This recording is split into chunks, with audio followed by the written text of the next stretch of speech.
菠菜麵，準備一啲新鮮菠菜、洋葱、大蒜、土豆、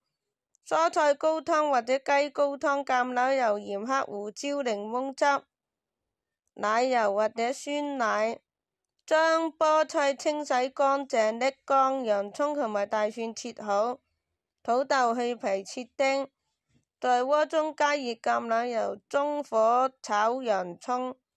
直到其變透明，加入大蒜，繼續翻炒1到2分鐘，直到生發出香味。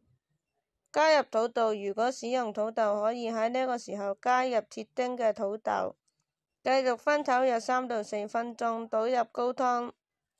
將蔬菜高湯或者雞乾湯倒入鍋中，煮沸後轉小火